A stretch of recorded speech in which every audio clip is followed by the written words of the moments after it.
conservative, so I'm very conservative, but I don't like that certain factions of the conservative party have become anti-women and anti-Jewish, which is so random because usually you think of, at least I do, think of the Democrats being more anti-Jewish because they tend to be less supportive of Israel. The only people who didn't vote to fill in the Iron Dome were Democrats. They tend to be more pro-Palestine. However, recently, and also conservatives tend to, at least during 9/11, there was issues with conservatives being anti-Muslim, which usually means pro-Jewish.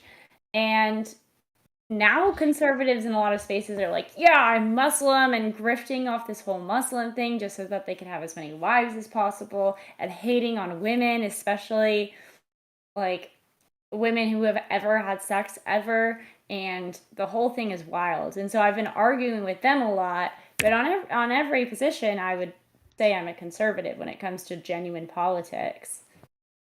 Well, as a conservative, did you have any Huh. candidates or preconceptions you had going in about I the thought candidates? DeSantis would do significantly better than he did. I thought that Tom Scott would be significantly more conservative. He ended up sounding more like a neocon than I anticipated. And Ramaswamy was jumping up in the polls. I haven't been like closely following politics recently, but I talked to people who have been, and they all seem to really liked Ramaswamy. So I was Vivek Ramaswamy. So I was excited to see him do so well in the first debate. And I'm a little bit concerned about his past as an entrepreneur, and I think that will be brought up in the second debate. And I thought, and whoever this Doug Bergman is, I've never even heard of him, and I thought he did a rather good job in the debate as opposed to Asa. Asa sucked, so yeah. I thought Asa did pretty well, actually. Knew nothing about him going in, but I thought he seemed like a clear-headed person, not insane. He seemed really genuine, at anti-Trump, least, though. you know. He was like really anti-Trump on like a lot of things. Yeah, he's the So only you're gonna one, and lose. like the Chris Christie half for for not voting Yeah. for Trump. Right. He had his hand full down. Christie was like a half job. I actually haven't heard of a lot of these candidates at all coming into the debate whatsoever. But all I know was that whoever that woman was, Haley, Nikki Haley. yeah, she has been on point the entire way through from beginning to the end. Like answered every single question perfectly. Because Strong usually you think showing of, from at the least I beginning do, to the think of end of the Democrats entire being more debate. I don't know how she anti-Jewish does because they it, tend to but be less yeah, that's about it. supportive of Israel. I don't know. The only people who didn't another vote liberal on to the last fill in panel I was Iron on Dome were loved her as Democrats. well. They And I tend to think be so more liberals are going to pro-Arab. really lean towards Nikki Haley and Chris Christie. However, Mhm. for conservatives, she said a lot of things that are not going to make They conservatives. did not like. What did she say that Yeah. anyone like? For instance, her opinion on global warming and how we need. I mean, she tried to spin it to a conservative leaning by saying, "Oh, well, we have to go after China." But in the end, she was saying global warming is an issue that we need to be concerned about. Whereas Ramaswamy was like, I don't even believe in global warming. I'm against this agenda. I'm not, like, that's not something that I would be concerned about, not trying to twist the question into anti-China question just to grift off the conservative. Didn't Vivek say like, "Oh, global warming is a complete hoax," and then like the crowd booed or something like that? Like, why did the crowd boo there?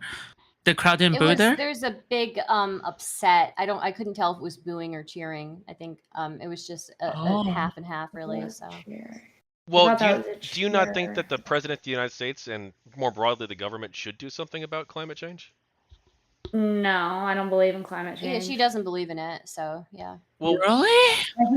We don't do anything to like capture the unicorns like in destroying Texas. You know why? Because there are no unicorns destroying Texas. So. But there is like a broad scientific consensus that the Earth is getting warmer, and that this could have some negative consequences for the human race and for animals.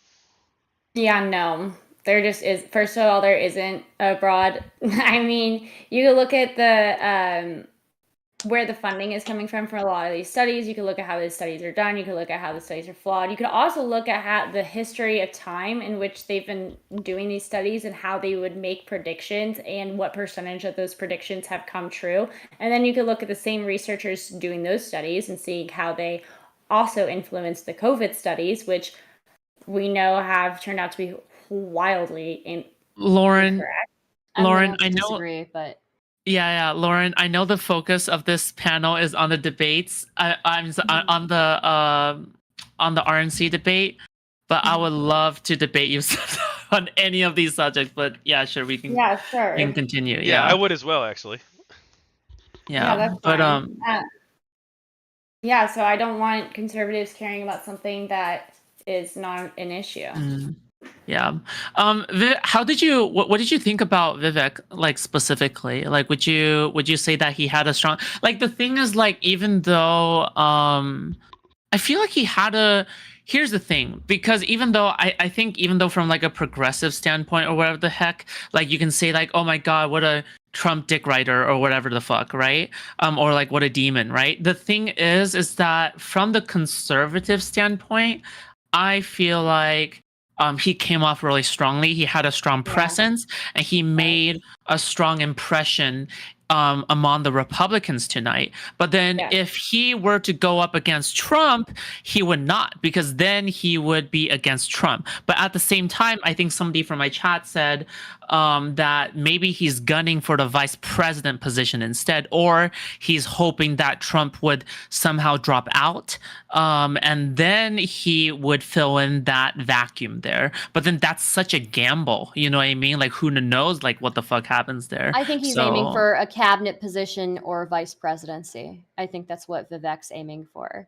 I don't know. I think he's trying to be president, and also the way that he showed such leadership qualities today when he was willing to answer, be the first person to raise his hand in all of the hand raising questions. I thought that was really telling that he was willing to be a leader and he was willing to say what he thought as opposed to waiting to see how other people react. Unlike DeSantis, who waited to see how other people reacted.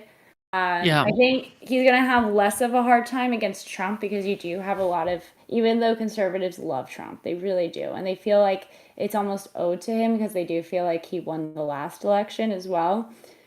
Many conservatives, first of all, they care about the age of the president. So Vivek's younger, he's charismatic, he does all the Trumpian policies, all the things people like about Trump. So yeah, he has a lot going for him. I don't think he's just trying to shoot for VP. And then I think his real struggle, like Nikki Haley would have an easier time running against Biden because she's clearly more centrist. Where you're going to have a harder time is when you have another Trumpian conservative running against Biden in the general. And I think that's what some conservatives are scared of. Well, I hated like everything Vivek said. Like his views on Ukraine are completely insane, I feel. Like he wants to give Ukraine to Russia, or at least large portions of it. Late in an earlier interview, he said he wants to basically cede the Donbass essentially to Russia and Crimea. Isn't that what Trump's position is, if I remember? I'm not sure what Trump's position is. I wouldn't be surprised if Vivek copied it. And he thinks that by doing this, it's going to deter China because he wants to basically make Russia a pro-American state. He wants to turn Russia pro-American or neutral. And he even said not in the debate, but in a previous interview, he said that he wants Russia, he wants to sign a deal with Russia to give them part of Ukraine. And in exchange for that, they'll break off all ties with China and become either neutral or pro-American. It's insane. That's not how the real world works. Okay, I'd like to see that clip to understand, because first of all, he would have no ability to just give over part of Ukraine. Like, what is this, the end of World War II, where we're just giving land masses away? I can find the clip for you. That'd be great. But also his point about not supplying Ukraine with any more funds, I think many conservatives would get behind. Conservatives are upset with funding going to a corrupt foreign country and having money be obviously embezzled and going back to Act Blue. You could look at the funding. I mean, Ukraine even backed, who's that curly-haired dude who was totally frauding? Sam Bankman-Fried.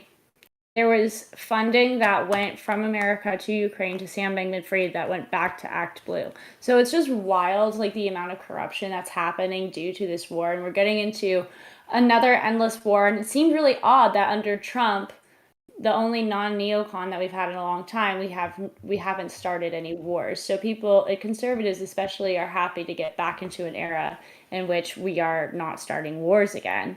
To be clear, I don't think that that what you just said about the Act Blue thing is true. I'm pretty sure that that's not real news. Do you have sources on that? Yes.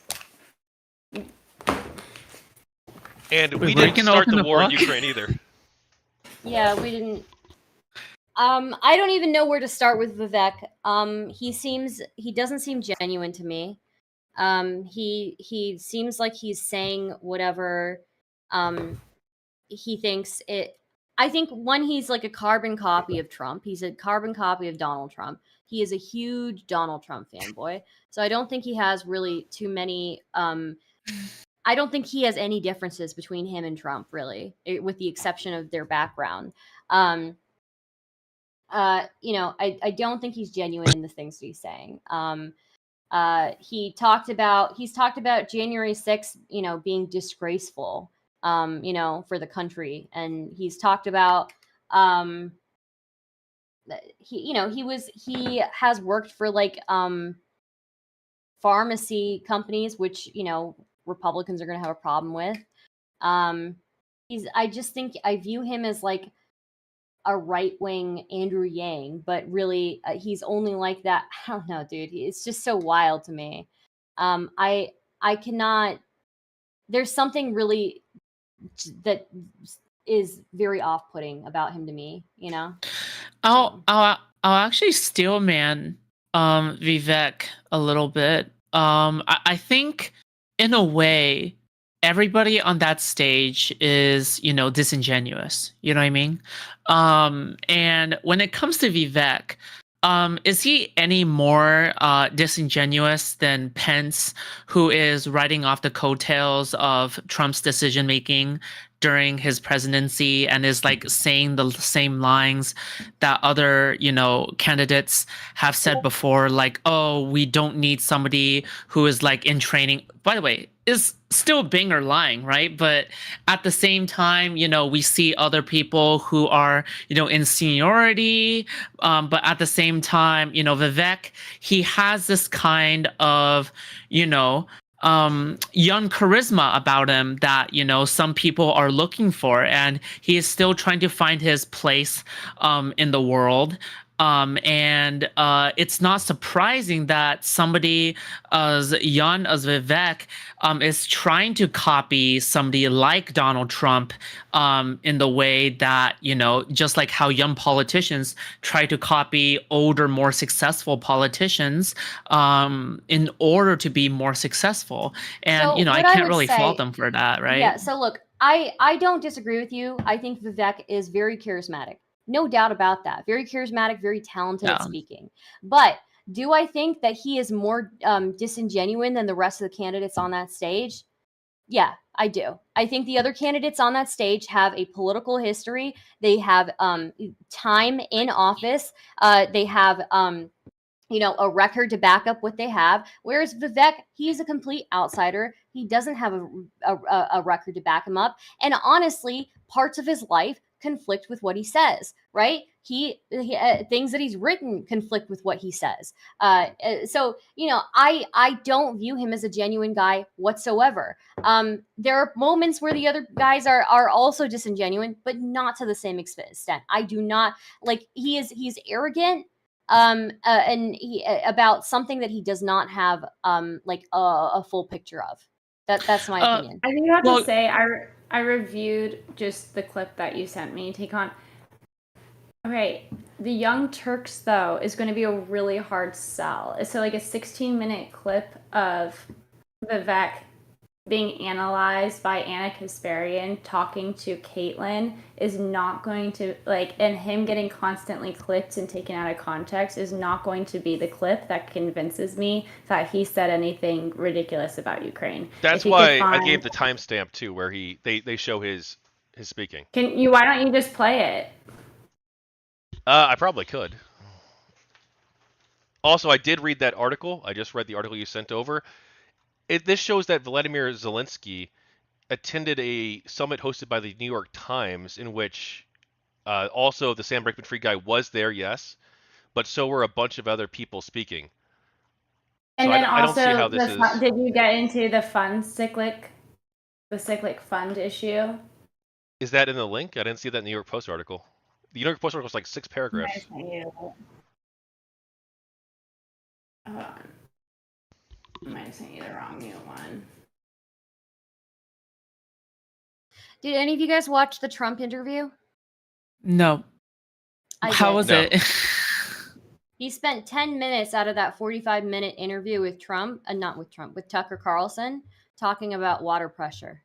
So I have been tweeting about that all night. But you know, I thought that Trump would have a more interesting, like, dramatic kind of interview with Tucker Carlson, since it was supposed to be the competitor, right, to the RNC debate.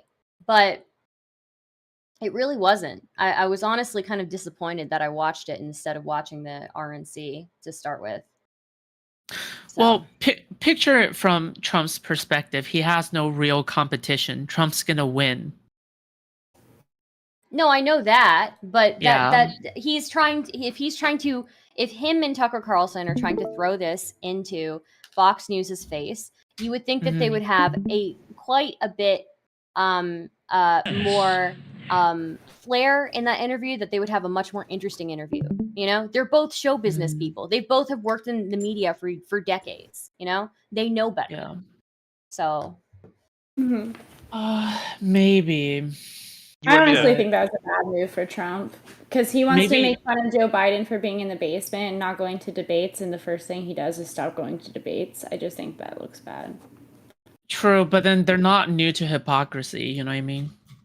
I think he's just banking on his cushion in the polls, and I think that's super risky.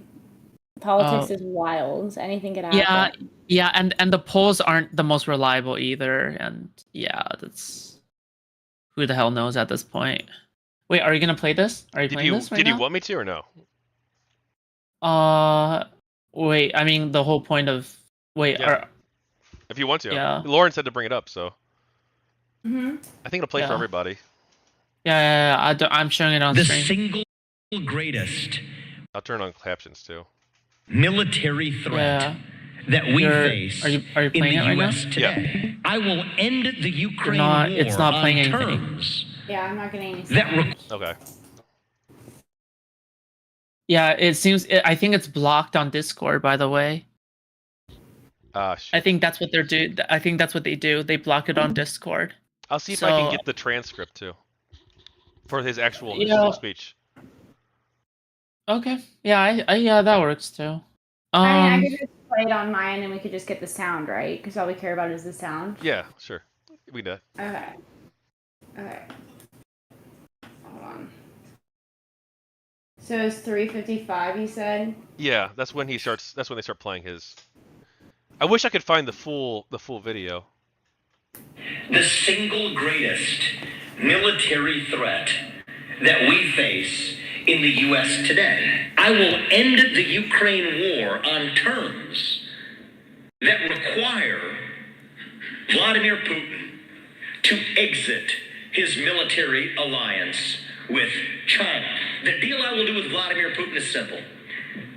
We will freeze the current lines of control. We will further make a hard commitment that NATO will never admit Ukraine to NATO. I will require that Russia exit its military alliance with China. I will require that Russia remove its nuclear weapons from Kaliningrad, the strip of Russia that borders Poland. And I will require, pursuant to my modern Monroe Doctrine, that Russia remove its military presence in the Western Hemisphere, not in Cuba, not in Venezuela, not in Nicaragua. You're out. And in return, we will reopen economic relations with Russia, just as Nixon did with China. So there's no part of that says that he's going to give part of Ukraine to Russia. What do you think leaving the battle lines as they are means? So he's going to pull the United States. First of all, he never said that exact quote, leaving the battle lines where they are. Second, even if he had, it's not the United States' job to fight every single war around the world, whether or not one side is just and the other side is evil. And he's correct in putting America first and not sending money to foreign corrupt countries. I'm so confused why. And I mean, we don't want Ukraine as a part of NATO. Why wouldn't we? After the war? Because they're a corrupt country that is not meant to be. First of all, NATO isn't meant to be an alliance to secure the West, and by encroaching upon other Eastern countries, we are causing more conflict in tenuous areas. So, for instance, in 2014, well, prior to 2014, Ukraine had a more Russian friendly president in office. It wasn't until the coup in 2014 in which the West helped Ukraine overthrow its government and put in a more Western friendly government, which, mind you, it's closer to Russia. They've been closer to Russia for forever. Well, since the breaking up of the USSR. And so we're encroaching on their territory, and then we're further aggravating the situation by having them join the UN. Okay, wait. So to be very fair, right? The whole point of NATO is to keep a watch on Russia, right? Like the entire point of NATO isn't to invade Russia. It's not to encroach on Eastern territory, right? What do you think the point of NATO is? The point of NATO is to have an alliance. It's not to keep tabs on any country. Right. So, I mean, if you're a part of NATO and a country encroaches on your territory and tries to invade you, NATO gets involved. Ukraine, prior to this, didn't. So this whole idea that NATO causes conflict is just ridiculous, because Ukraine, prior to this conflict, did not have any chance of joining NATO. We know that they had a government that was still pretty corrupt. NATO would not consider a government that does not have they do not meet the standards. Plus, they had an ongoing border dispute with Russia since 2014. So those two things already made Ukraine ineligible of being part of NATO. So this whole idea that it was caused by NATO is not true. There was no plan in place for Ukraine to be part of NATO. I never said the war was caused by NATO. Yeah, but it's caused. You're saying that it's the encroachment of NATO in these areas is causing conflict, which I just vehemently disagree with. It's just wrong. And you but you understand you said it was that a coup. There's no evidence that the Americans backed a coup or the Western powers backed a coup. Right? There was a democratic uprising in the country against the pro-Russian president who fled the country. Okay, call it what you want. And Ukraine does have a problem with corruption, as many countries do. But Ukraine also is a democratic society, a free and open society that passes many metrics. If you look at Freedom House, look at democracy in the world, the Economist Intelligence Unit, they all rank Ukraine as a flawed democracy, right? They're not a perfect state, but they are moving in the right direction, and they have been moving in the right direction since they've had a democratic revolution.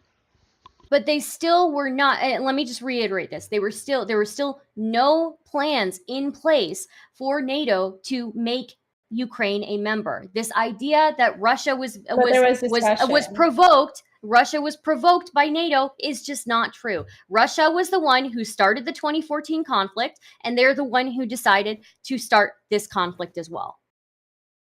I agree that they're starting this conflict. However, I do think that they were absolutely poked. And even though there was discussion of involving in bringing Ukraine into NATO, even though it was not even a possibility. No, there was not. There was not discussion of it because they would have been rejected. If there was discussion about it, they would have been rejected, and they've been rejected, and they have not met any of the requirements. 2014, since 2014, they have been even before then. One, the Ukrainian government, we all have acknowledged, it does not meet the standards that NATO has for the governments that they have in their alliance. Secondly, the 2014 conflict, any border dispute makes that country automatically ineligible for NATO membership. So with those two things going on, there is no chance in hell, unless those two things are resolved, that Ukraine would ever become a member of NATO. You conflicted yourself, though, because you said that there was no discussion of it ever happening, and then you said that they've also already been denied. So I shouldn't have said that. I misspoke. But what I will say, those two things already make Ukraine ineligible for NATO membership. Do you agree that Ukraine should not become part of NATO then? I disagree, but I think they don't. Wait a minute. Let me finish what I'm saying. I disagree. I think they have the right to apply for NATO membership when they meet those requirements, but currently they do not meet those requirements, and they're probably not meeting those requirements anytime soon. And if they don't meet those requirements, then they're not going to be accepted into NATO. And who cares, right? Wait, I can be moderator. I can be moderator. Be allowed in NATO because they don't meet the requirements. Yeah, I agree with that. Yeah. Okay. But right before you said you don't agree. Okay, that's fine. The reason why I say that they have a right to apply for that if they want to and they meet those requirements, and if they meet those requirements, there is a qualifier there, right? Do we understand qualifiers in this panel? Yes. Okay. All right. I'm glad we understand qualifiers. But I mean, you didn't put the qualifier. I put the qualifier. I elaborated on it. I'm sorry that you can't understand when a qualifier comes afterwards in a sentence instead of in front of it. So. Woof. Wait. We need Lauren to speak. On what end? On what? Also, Lauren, I didn't want this to be Stardust. Yeah. I didn't want this to be a gang up on you. I did invite more conservatives, but all of them turned down. Roy was supposed to be on too. He's more of a libertarian though, so I don't want you to feel like you're getting ganged up on here. That was not the intent. But Tachyon, to be fair, you're a moderator turned into a debater. Well, look, I'm not about gang ups either. I'm happy to step back because it's just when it comes to the Ukraine NATO thing, I just get yeah. So anyways. No. I wanna debate Lauren too, but then I realized it was turning into a 3v1, and that's why I don't want to go as hard. But yeah, that's it. Yeah, either way, I'm not for American money and American soldiers going to defend a corrupt foreign country that we have really no skin in the game. So rather than try to debate, as the leader of the free world, I would say we do have skin in the game. No, but we're not the world's police officer. If you think like that, we're going to have more conflicts like Afghanistan and Iran. And we don't like those conflicts as liberals and conservatives, right? We should not like war. We should try to have less war. That's why I don't like Russia invading. Yeah. I mean, yeah, Russia... we can't fight every war. So there's other countries that get invaded all over the place, and we don't see the United States just stepping in. Because Russia is like a huge power that is trying to gain more influence politically in the globe, and I think America is the morally right country, and I think we should have more influence in the world than Russia. So wild. Okay. Do you disagree? Do you think America has the best moral standards of any other country in the world? Do you not agree with that?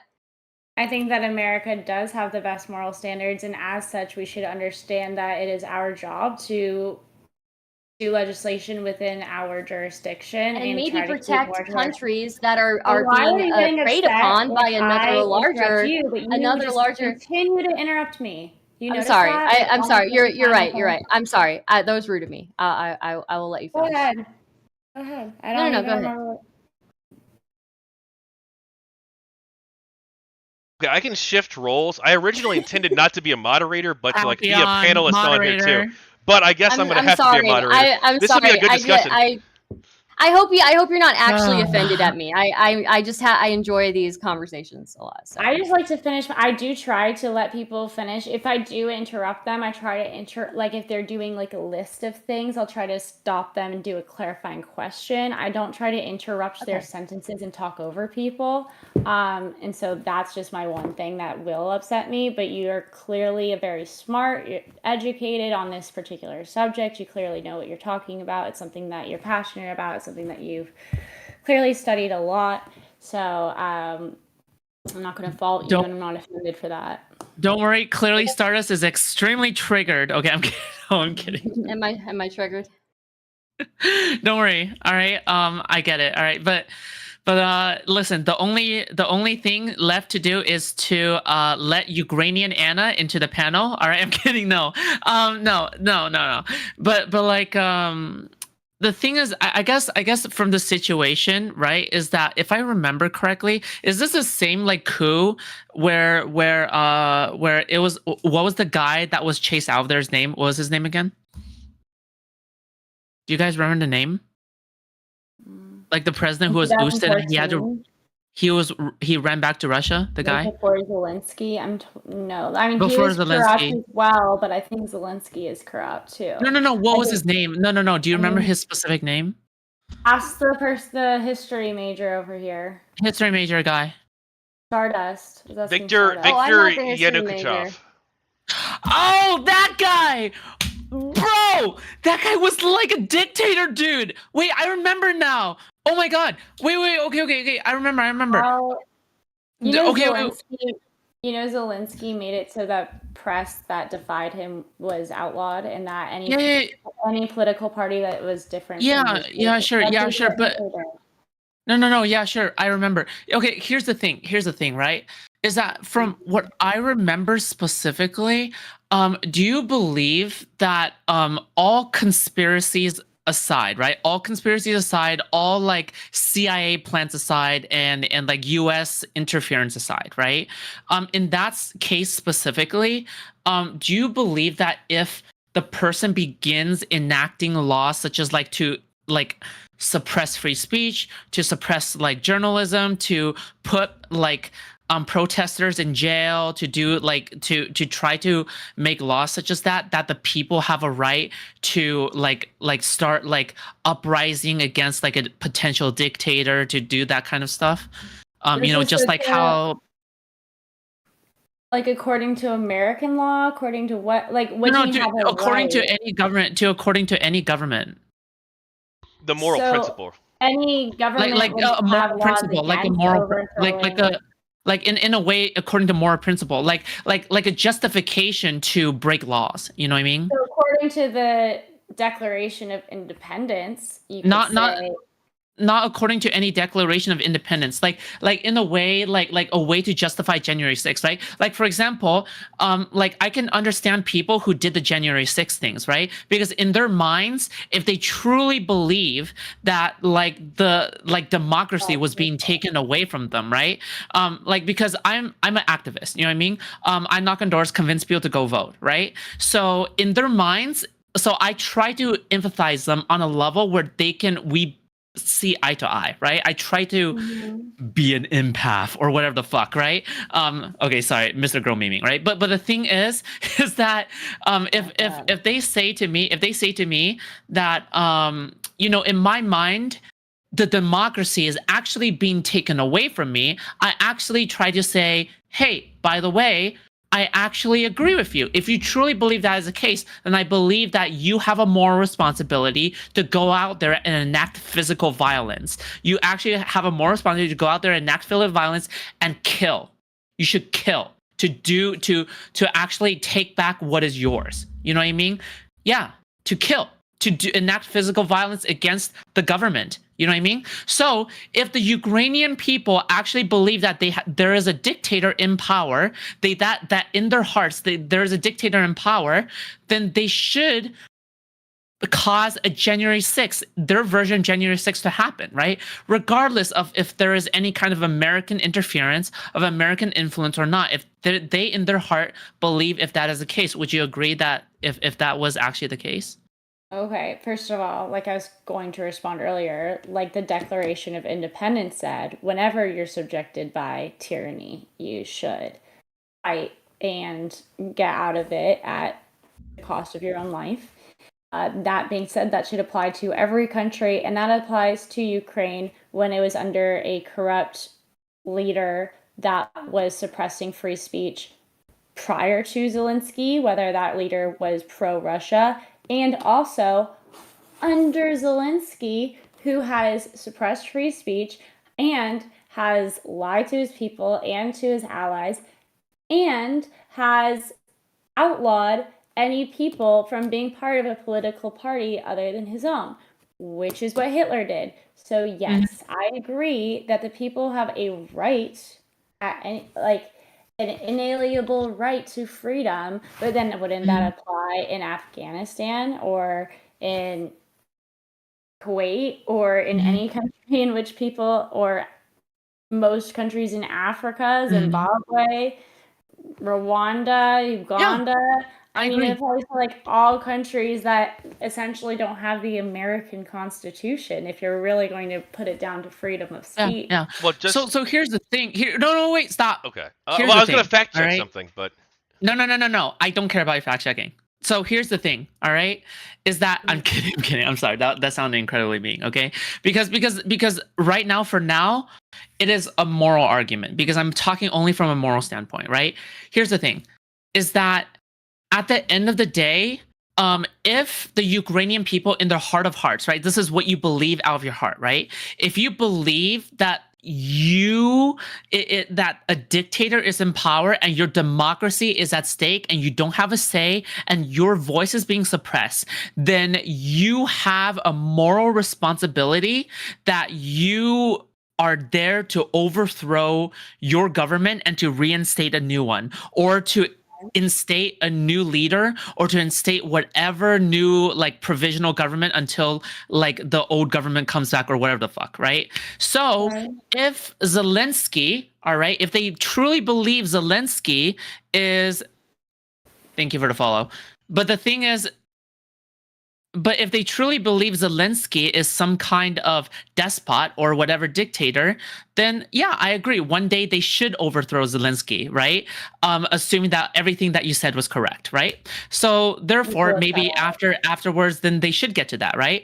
But for now, it seems like Yanukovych was the one that was previously overthrown. Then maybe one day they will overthrow Zelensky. You know what I mean? Then sure, we'll get to that, right? But for now, it hasn't happened yet, and in the future, we'll see. You know, but so far, you know, it just haven't happened yet. I But do want to fact check on that's it. both sides here. Okay, so Ukraine has formally applied to join NATO, and several NATO members have said that they would allow Ukraine to win after it resolves its disputes.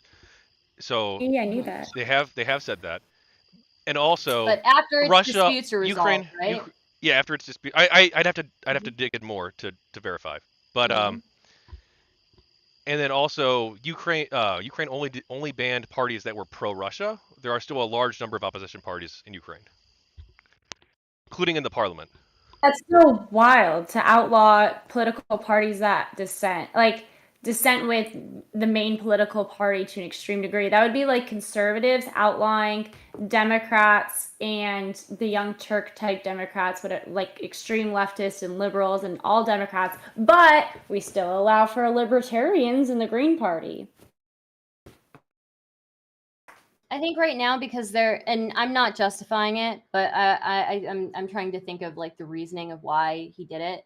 It's definitely not something I would do, but I think probably the reason why he did it is because they are actively in conflict with Russia right now. Right. And so any government that uses a conflict as a means to gain power and suppress others, which is exactly what Germany did in World War II, that is I don't think usually Zelensky assumed. used. It's I also don't know what leads to the greatest depravities in American history. For instance, we were in a time of conflict, so I guess it's right to take all the Japanese people and put them in internment camps and shave their heads. And I then mean, prevent again, I them. already said that. I do. It's not something that I would do, right? But Like, but it's a you know, slippery slope. but you know, I think there is it's not like we haven't done similar. Obviously, we've learned better now, but yeah, I mean, that's kind of the reasoning, I think, probably why he did something like that. But as far as him using the conflict to gain power, I don't know about that. He became president when, obviously, after the 2014 conflict started, but the invasion had not happened yet. So I don't know that I can say, I don't know that I agree with your statement that he's using this conflict to gain power. So You don't think he's gained power since the conflict? I mean, I think in a time of war, any person who's leading a country is going to gain some power somewhere, right? But I feel like but I don't think that he's used that conflict to gain, like, rise to power. He became president in a time of, it was only one not border, but it was one dispute in one part of the country. It was not like a full scale invention.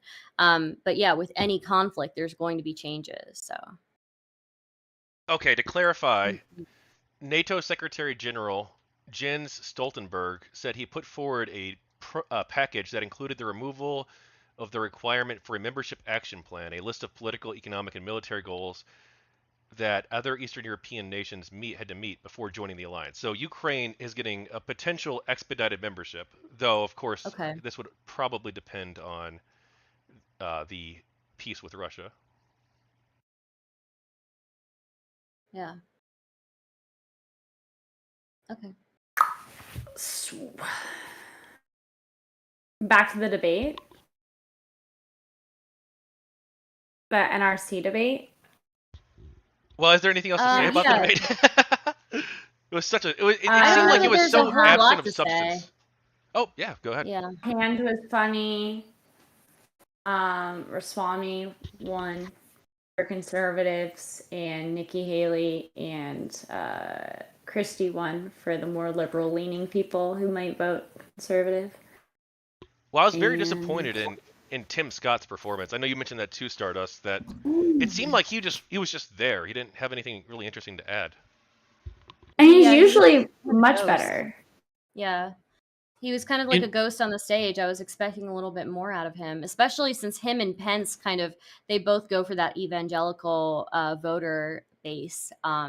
So I figured he would be a little bit more competitive with Pence, but he just really didn't. He didn't do it tonight. So, yeah. You know what was interesting is that I think Vivek actually brought up mental health. Yep.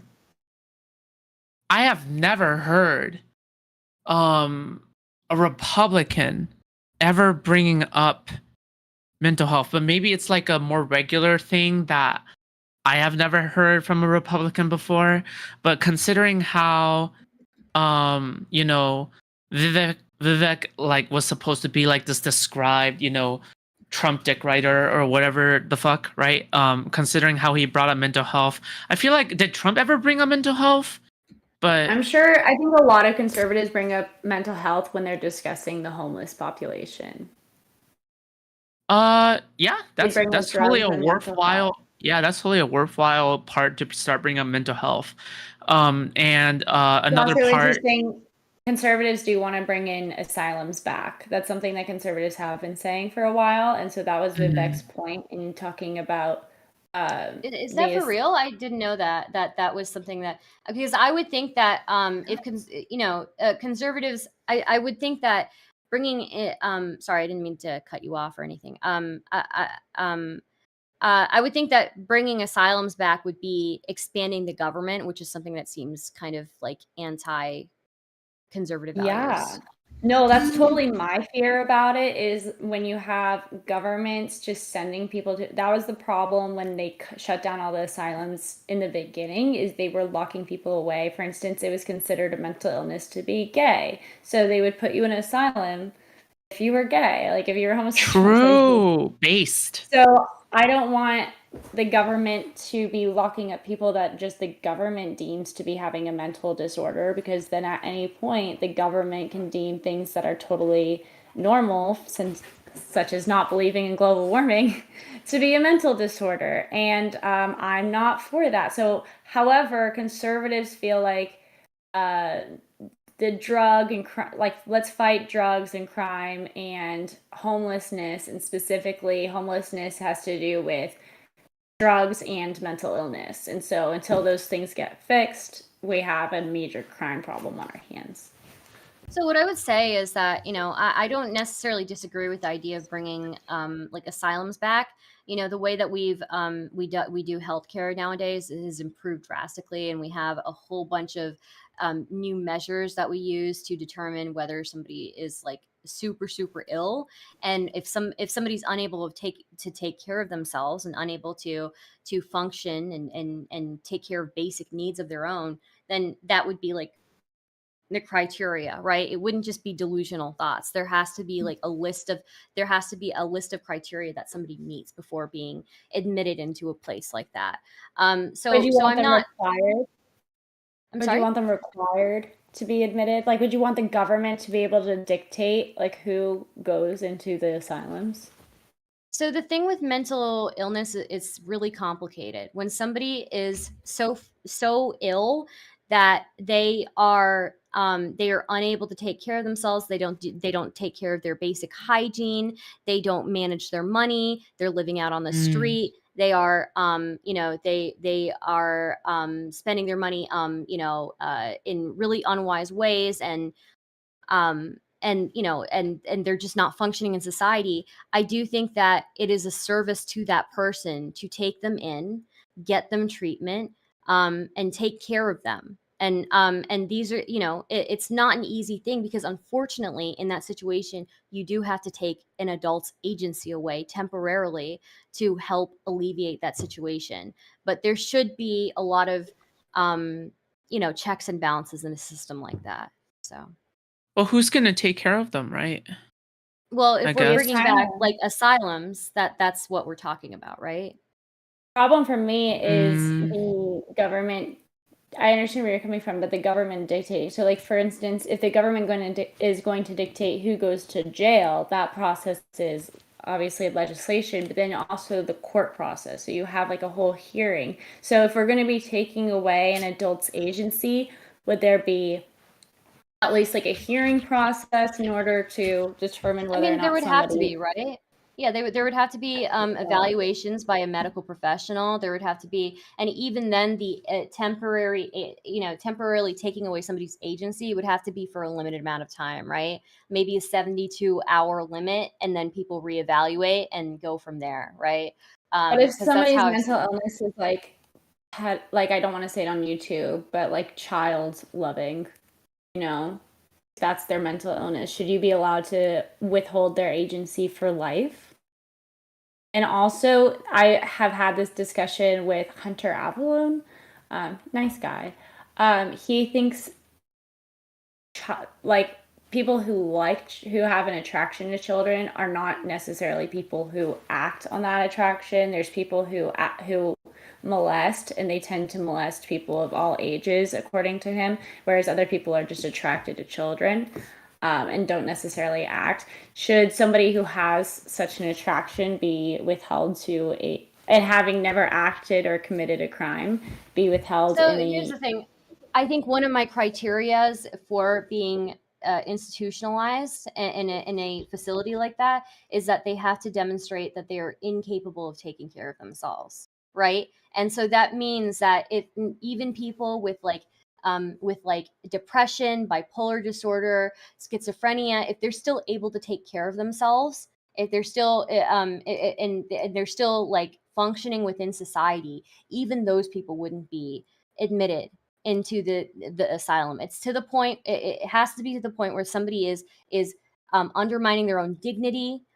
They are unable to take care of themselves. They are acting in a way that is harming themselves or harming their future reputation and dignity and things like that. Those are the things that I would say, we would start to think about, putting this person in an asylum temporarily, seeing how that goes, getting them treatment, right?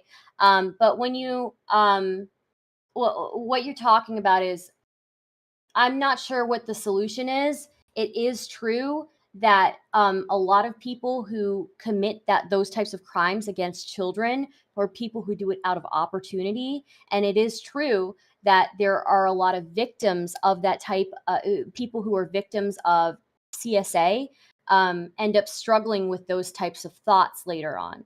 So I do think that there is a valid discussion to be had there, because those people should maybe that is a result of the trauma that they experienced, and they need to go to therapy at the very least, right? And maybe they should ever work around kids. But yeah, it's a complicated one. I don't know the answer. So do Republicans support asylums in general? I think so. I think in general, Republicans blame like the closing of asylums on. They blame a lot of homelessness, they say, is due to the closing. That's not the only factor. Yeah, but here's the problem is that, like, if you want asylums to be open again, you have to raise taxes, right? Because asylums probably take a lot of taxes to open again, especially like the maintenance of, because especially like I know that people already recognize that life sentences for people take a lot of money, and asylums, especially if you're doing permanent asylums for people who are insane, especially for people who cannot take care of themselves, especially for doctors to, like, especially when you picture people strapped to chairs and medication being injected into them, like you think these medications are like cheap stuff, right? Like, so one thing I have to say is that generally in these situations, like when somebody is even somebody long term is held in an asylum nowadays in the modern age, restraints are used incredibly rarely. Like doctors will see that. Doctors will see that like maybe a couple of times in their career, right. At this point in the way that medicine is developed. The overall point is that like it's still not cheap overall. You know what I mean? Let me respond to your overall point. So maybe initially you might have to do an initial fundraising of some sort. There's other ways to make money by the government other than raising taxes. That being said, conservatives would probably argue that in the long run it would actually reduce the cost of taxes, because you have so many of these people with mental health issues clogging up not only the court system, but which is a crap ton of money, paying attorneys and judges and but also clogging up our jails. And so our prisons are filled with these people, and also streets, crime. So the argument would be over time this would actually be a decrease in taxes. I agree. Yeah. But then the issue then becomes like, trying to convince conservatives that this would be a long-term solution over time, but then raising taxes in the short term or something like that. I guess it's like you'll be trying to make like a one-time fund. So you'd probably find a way to raise money in a one-time fund. So the government has means of raising money beyond taxes, including like they have their own government businesses which make their own. I think Florida even has its own Florida coin. So there's ways to make money other than raising taxes, especially if you're doing it for like a one-time. Okay, we need money this one time to build the asylums, but once they are started, it's actually going to decrease taxes. Then you probably wouldn't need to. I guess so. Somebody in chat said Reagan is the one that closed the mental institutions. Is that true?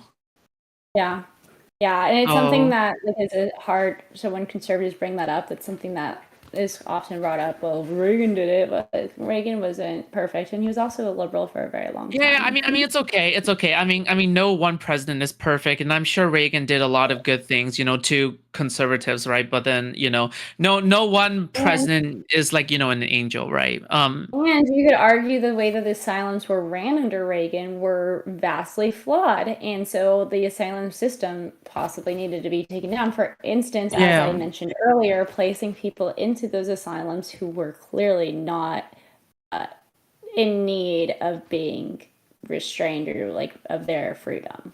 So. Yeah, because the way I think about it is like, I know that people always go to argument, oh my God, we need like the nearest relative to take care of like the insane homeless people, right? But then what if all of their relatives are dead or nobody wants to take care of them? Then we need to open up asylums again, and we need the asylum people to take care of them, and in a humane way too, by the way. Like I'm not saying like, oh my God, we need to keep them as like prisoners or whatever the fuck, right? Like I'm talking about like, I want them to live a happy life, you know what I mean? Like I don't think we should make them suffer or whatever the fuck, right? Like I think there's a good way really to. Hard. It's financially. It's an extremely difficult task to. It is. Like, do you know how much it costs for somebody to put themselves in like a mental facility willingly? Like that's tens of thousands of dollars per person. So it is. It is a lot, and then you're asking for the government to do it for free. I mean, it is a lot, but it's cheaper than housing them in prison, and it's cheaper than getting them a defense attorney, which is also paid for by the state if they are black funds. So true. It's hard. You wouldn't be able to go all out and give them, 5-star meals every day while they're in the asylum, and give them, purple beds and give them satin sheets. You give them hospital shit, and it would be like a hospital, unfortunately, because everything ran by the government sucks ass. So.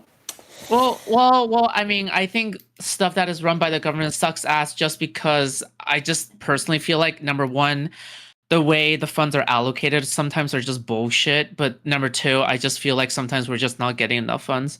But just number three is also just, another thing is just, I feel like homeless people are such an eyesore. Like when I look at homeless people, I'm just like, I feel this visceral feeling of disgust. You know what I mean? I when I look at homeless people, and maybe this is just like the conservative side of me coming out. Wait, sorry, what? Sorry? I was like, this is such an odd thing to hear from a liberal. Wait, hold on. I'm an activist, okay? So that means connecting with the conservatives, all right? And one of the things I love connecting on... You think homeless people are an eyesore? Huh? You think homeless people are an eyesore? Not only are homeless people an eyesore, I actually sometimes say that minority people are also an eyesore, okay? All right? And I'm going to tell you this right now, okay? All right? I am willing to also connect with racists as well, okay? All right? Just so I can get the vote, okay? Because the thing is, at the end of the day, I want to be able to sympathize, all right, with all the way from white people to Nazis to, black people or whatever the fuck, to red pillars. You know what I mean? Aren't you a minority? What's your ethnicity? Yeah, I'm Chinese. I'm Chinese, model minority and all that, you know what I mean? And sometimes for example, for example, what I would say to a red pillar is that women are an eyesore, you know what I mean? So it's like one of the things that I would say, to like a Nazi is like, Jewish people are an eyesore, So the thing is at the end of the day, wait, what? Right? No. Like I bond with racists, and I bond with racists too, but I don't say shit like that. I'm just no. Like at the end of the day, right? At the end of the day, is that even though they're an eyesore, is that we still have to live with them, and we still have to live among them. And I love going down with them, and we still eat with them, and we connect on stuff. And I play board games with one person, and they took care of 2 children, and I feel like we still connect together and grill hot dogs with each other, and we had a great time. You know what I mean? And that's how I get their vote. We have to connect on the human issues. How often are you grilling hot dogs with the homeless? I mean, honest with you, sometimes the homeless people tell the greatest stories. You know what I mean? So you hang out. You just Guys, I gotta go. Thank you for having me. Yeah, thanks for coming I'm out. sorry. All right. Where can people find you, Yes. Stardust? All my links are, you can type this into your address bar, links.fromstardust.net, and it'll bring up everything, and links.fromstardust.net, or you can find me at youtube.com/starduststreams. Yeah, thank you for having me. Please, I apologize for being a bitch earlier. I just really have fun with it. So, but yeah, I had a good time. I hope you guys did too. So thank you.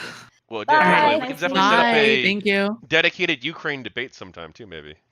Oh God. Sure, I'd be down. Yeah. So, all right, bye. All right. I don't think that the average person has to deal with the homeless people, like eat with them, interact with them, go, because the homeless people are really, homeless people so interesting is that they've really separated themselves from society in so many ways. Like a lot of them, I would imagine, don't have driver's licenses. They're not driving, or if they did have driver's licenses, they let them expire. They're not going to be at the DMV, and maybe they might go into a grocery store to buy something. I would imagine most of the time they're food that they could get. They're not going to a grocery store because they don't have refrigeration. So then after they get the money that they can get, they go into a restaurant, usually fast food place, and so maybe if you're just like eating with strangers when you go into fast food places, but I just don't see many opportunities to interact with the homeless people. Yeah, sure. You're Yeah. volunteering. Yeah, sure. If I'm advocating for like a politician that has good homelessness like policies, then I would rather say something along the lines of, okay, do you see like homeless people that fills you with a sense of disgust? Don't worry, me too. All right. So I advocate for this politician that has good homelessness policies. Get them off the streets. Reduce homelessness population in this city by 20%. Get them off. It's That's so it. sad because I wouldn't like it is an eyesore when you see like people defecating on the streets or doing sexual acts, streets or doing drugs on the streets. Like that's an eyesore. However, I wouldn't call those human individuals. Like the eyesore. I think we have like a major problem with it's drugs and mental illness. I don't know how to boil it down to anything more than that. And maybe just societal collapse and our lack of, I'm not a very godly person, but I think that there is a very abnormal trend of lack of faith and fall of society. So sometimes, yeah, maybe. Like what you define as like a, lack of faith, I would define as like I don't know, a lack of community, a lack of heart. But it depends, it's I funny guess. that you say lack of community because communities back in the day used to tend to revolve around the church, local church. Mm-hmm. But because people don't really go to churches, that's not really a part of community anymore. And so there is like a huge lack of community. You're not seeing the same people that you would see once a week. There's no longer any community gatherings. The only community gatherings you would really ever hear at Oh, church. Thanks for the raid, Stardust, by the way. Yeah. I think the thing is that church, the reason the religion was definitely really great for that reason, and people still go to church a lot to this day for that, but unfortunately it is declining, and we see suicide rates go up, especially among atheists and young people, just for the reason of, as people say, like a lack of community, because we don't really see that anymore. And the thing is, the only people who don't really commit suicide that are atheists are the people who do stuff like volunteer work and like food pantry stuff and stuff, because they actually have a separate source of community that is not, religious stuff, but it's more like something that is that, right? But then most of the atheists are people who stay at home in their mother's basement, and they just goon in their gooning cave. You know what I mean? And yeah, they jack off to whatever red pill, fresh and fit, whatever the fuck, right? But like, the thing is, I think the atheist kind of thing is a bit new, so we're still trying to figure out what the hell to do. Yeah, I don't know. Maybe we'll figure it out. But the thing is, I think we just need like a church thing that isn't really like exactly faith-based, because I think we can still find a community thing that isn't specifically revolving around like worshiping God, if that makes sense, right? Well, yeah, I think that's the major struggle. I think that people have this sort of emptiness, or they try to replace religion with other things. You see this with like the alt-right, and you see it with like the woke people as well.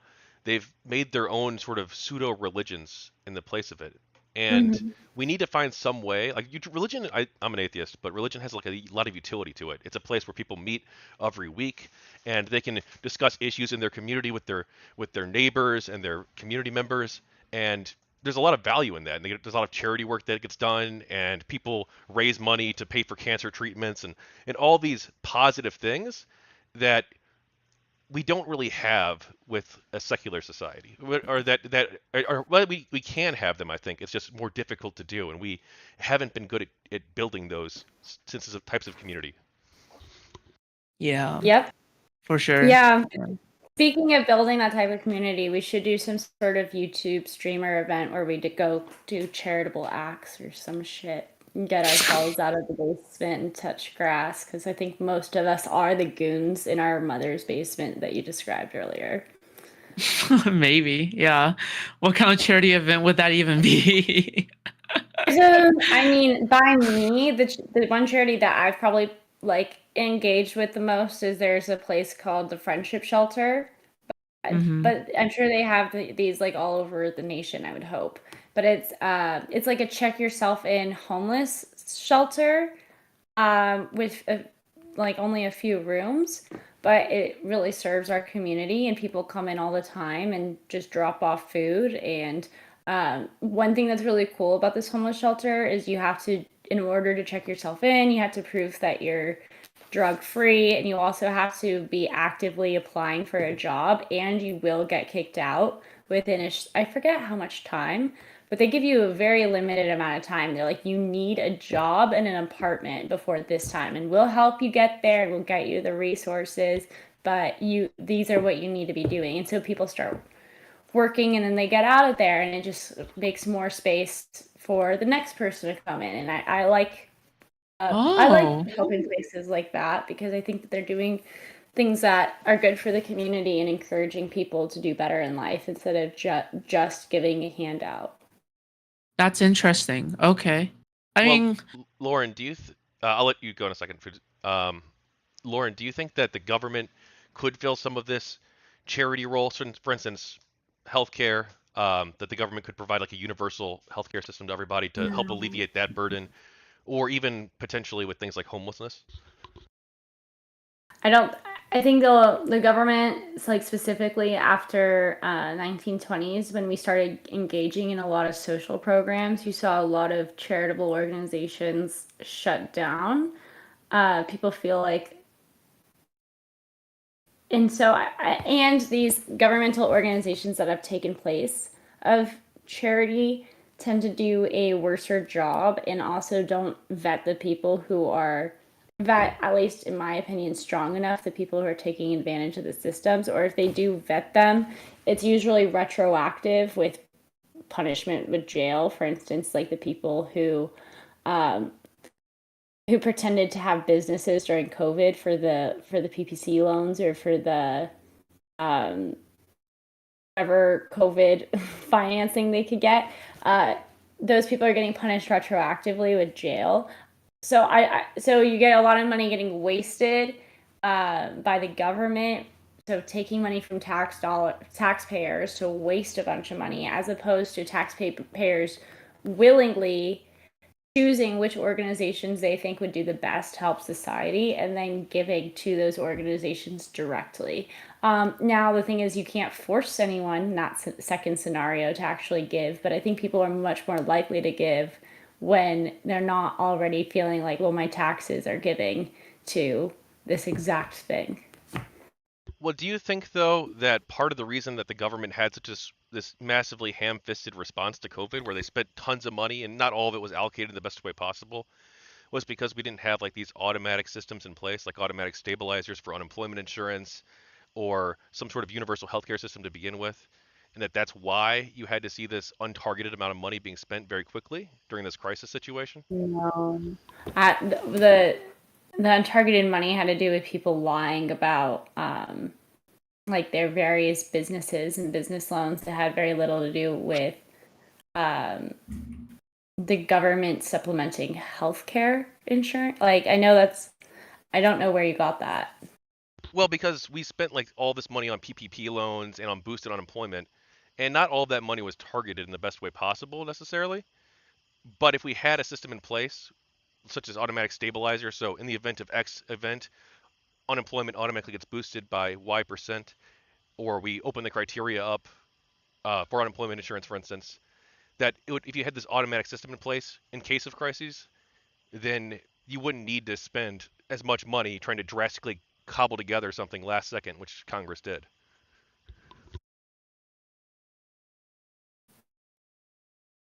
I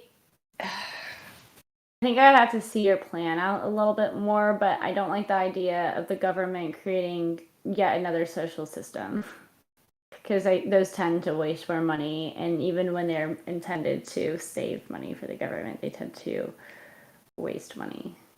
So,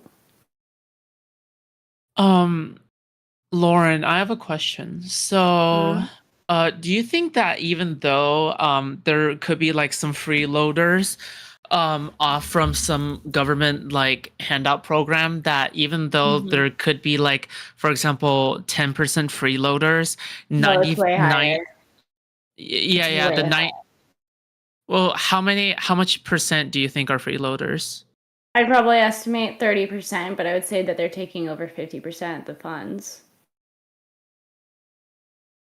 So even if the people only make up 30%, the people who are gaming the system are the ones who are going to game it the hardest, and therefore take more money than people who genuinely need it and are not trying to game the system. I see. Okay. I sort of want to look up the stats on that. I wonder if there's some way. That's a very difficult stat to look up, because you're looking at how many people are, like, if the government knew exactly what percentage, they would get rid of that percentage, right? So wait, what do you mean? Is it non-falsifiable then for you? Is what non-falsifiable? Like is it then just like, is there no way for me to like disprove it then for you? I mean, do you have the stats on it? Do you have the stats on what percentage of people on welfare would be classified as welfare queens? Wait, the thing is, like, I said that okay, but then wait, I think I said 10%, and I said what percentage would it be? You said it was way higher, and then you said the government would delete it, you said? No. The government would have it. Like, if the government knew exactly what people were gaming the system, they would not allow those people to game the system. So if they were able to determine exactly what percentage of people are gaming the system, that would mean they would have to know who is gaming the system, and they therefore would cut them off. So because the government is not able to find out who is gaming the system, it's going to be nearly impossible for you to get an exact percentage. Now, based off just my life experience, doesn't that then work in your favor? Because then I can never find an exact statistic or data that can fully satisfy you. I don't think that data exists. I'm eager to see what data you pull up, though. Okay, I don't know. We'll see. I mean, maybe I can. Yeah, I can send you in the future.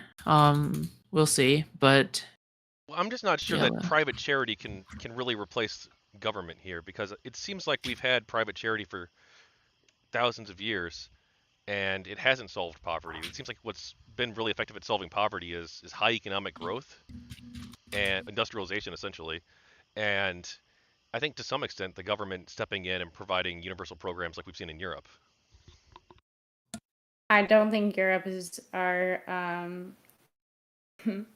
should be our roadmap, or should be a someone that we should look to in terms of economic leadership. In what in particular? In economic leadership, you mean in what area? Just generally? Yeah, generally. Yeah, we don't have any of the same. Like America is very unique in where it's located in the world, in terms of its size, in the terms of how it's governed, in terms of its founding. It's extremely unique, and a lot of the things that apply in Europe would not apply America. Furthermore, how many European countries do better GPD per capita than the United States? None, because the United States is pretty exceptional. The United States is pretty exceptional Why would economically, we follow? but we have a Why lot would of we resources. follow? Why couldn't we implement a universal healthcare system here when all the other countries, all the other They're developed doing countries seem to worse be able to than do it? us. They're doing worse than us, and there's probably a reason why. Well, I don't think that's because they have healthcare, though. I think that's because the United States is an engine of economic growth. It's a massive country with a lot of resources, and it's also the So, geopolitical leader of the world. do you know who Melina is? Destiny's wife? Yeah, why is she Destiny's wife? Because she loves Why did they Destiny. get married? Of course, but why did they get married? So she can come here, yeah. And actually, she didn't want to come here, from my understanding. She actually The tax preferred. havens, right? And so people who are super successful in Sweden literally cannot stay there because their taxes are so astronomical. So they're driving out their most successful. I'm sure Sweden would love to keep Melina because she's beautiful and successful, but they're driving people out because of their high social programs and therefore high taxes. And so then they lose a ton of money in GPT, and then they come to America, where America makes more money. We have people like Melina now, and we get all of the best people in the world because the best people in the world want to come here. Well, we can still have. I mean, look, we're actually spending more. The United States is spending more right now on healthcare than countries that have universal healthcare. Taxing the American citizens more, though, or are they getting their money in other ways? That's total Like, healthcare it's not spending. That's including private and public. We spend way more on healthcare than other countries on a per capita basis. I have heard, but our taxes aren't astronomically high the way they are in places like Sweden. Yeah, I mean, we don't have to even have we don't even have to have higher taxes, right?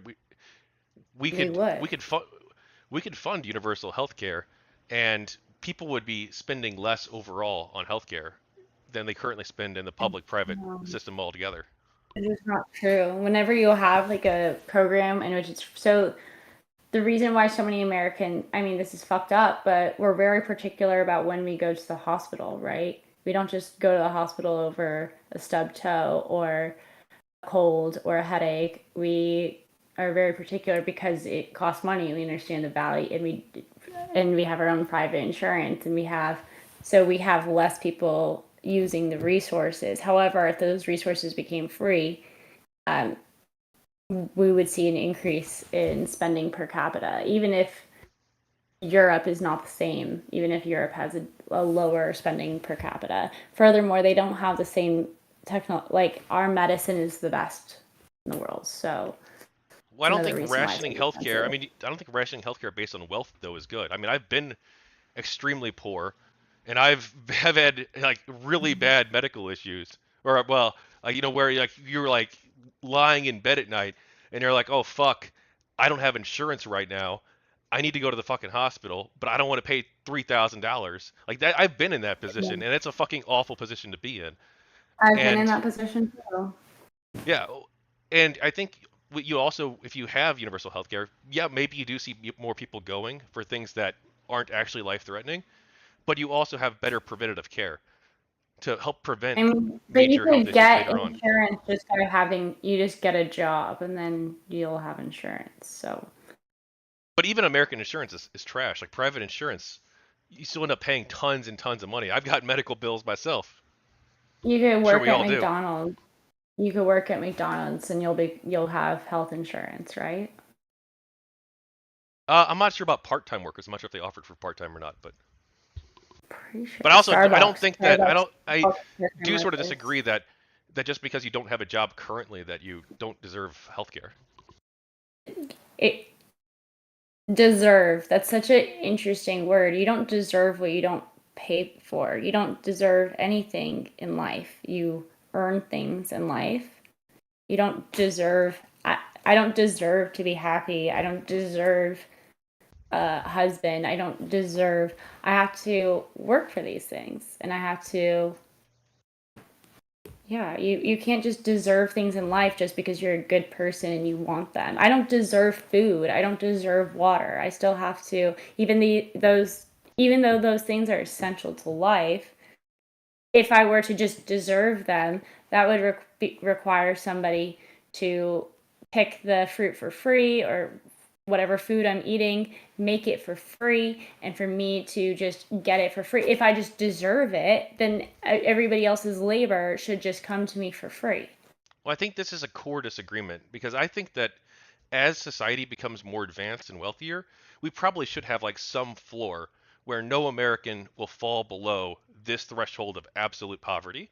And we can implement things like universal healthcare systems, or even like something like food stamps, for instance, to help ensure that We everyone have has food some stamps. baseline level of standard of living in this country. And that as We have society becomes food more stamp advanced, we can program. expand what that means, what that includes. We have a food stamp program, and it's one of our most widely abused programs.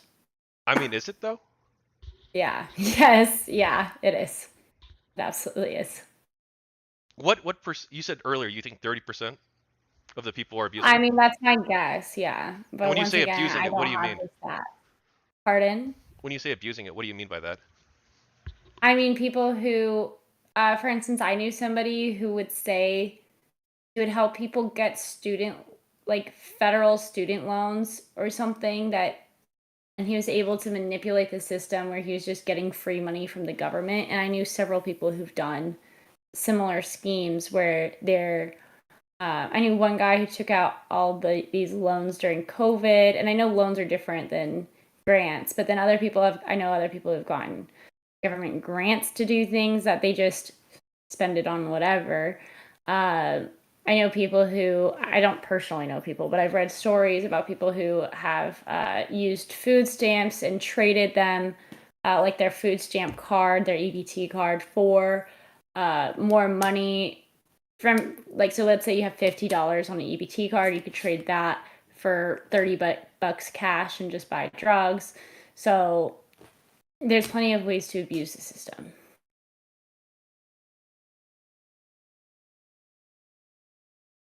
I'm gonna bring up something from the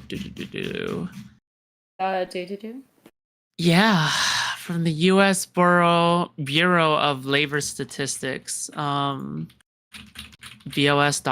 I'm gonna drop it in the chat right here. So this is from the Bureau of Labor Statistics. So this is from December 2013.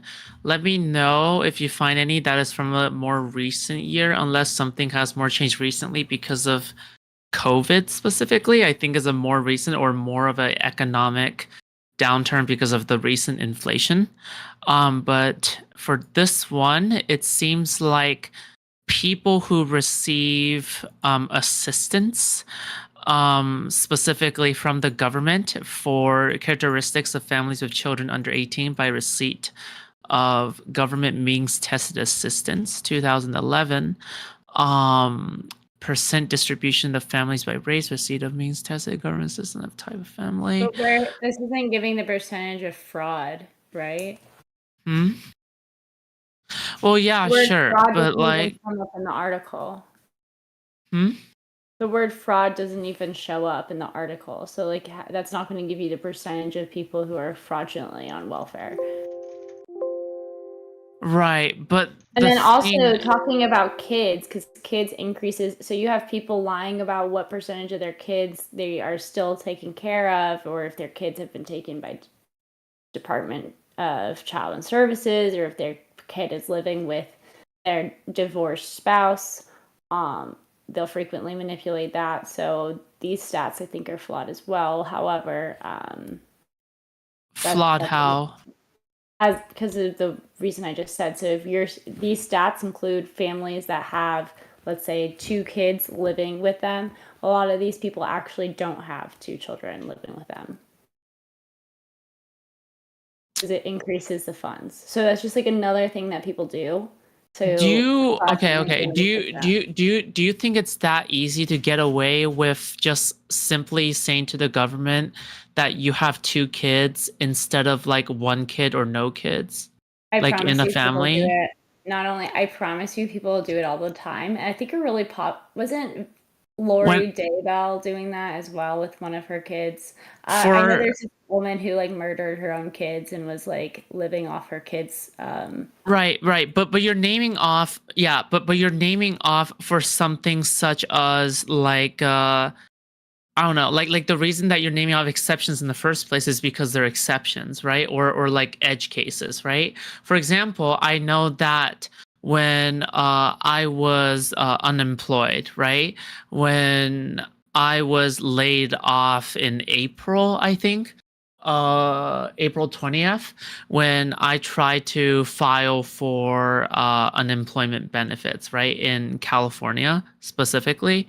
I had to basically go through like this incredibly long legal process, like no bullshitting, and like there was this like incredibly long layering of proof, address, how many dependencies, like whatever. It's like this kind of system and this process is incredibly hard to bullshit. You know what I mean? Like for somebody to go through, what makes it hard to bullshit?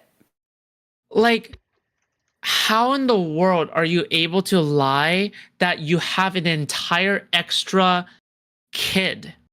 That is insanity to me. How? Just lie. You just say that I have. Then tell me. Then how about this? Tell me in detail that how are you able to have an entire extra kid? Right. So, for instance, if you have a divorce and your other spouse actually takes care of the kids, has 100% custody, and you're still claiming the kids, that's a very frequent thing that you see. Okay, so the Congressional Research Service did a study on this, and they found that for every 10,000 I've linked it in the chat, by the way. Every 10,000 households participating in SNAP, about 14 contained a recipient who was investigated and determined to have committed fraud that resulted in an overpayment that the state agency required to pay the household to repay.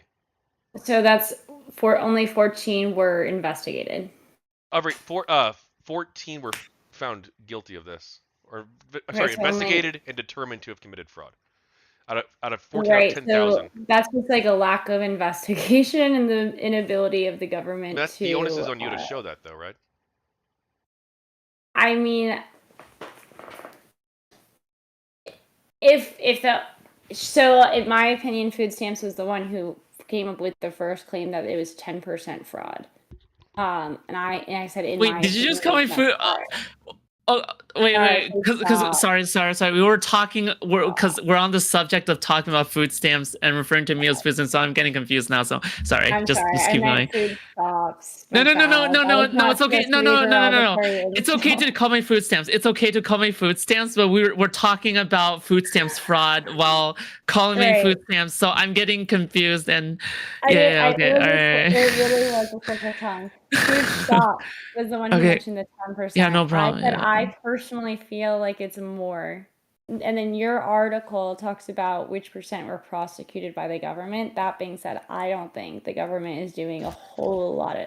I feel like you have to basically give yourself away. You have to be really obvious in front of the government that you're committing a crime in order to get caught and like fraud for these types of things. Do you have reason to think that the current practices in place are inefficient? Yeah, based off my experience of working with people in the with indigent personnel. Yes. Okay, because like I know I've applied for government assistance before actually, both LIHEAP and food stamps and unemployment, and it's not easy to get at all. Unemployment is, I guess, but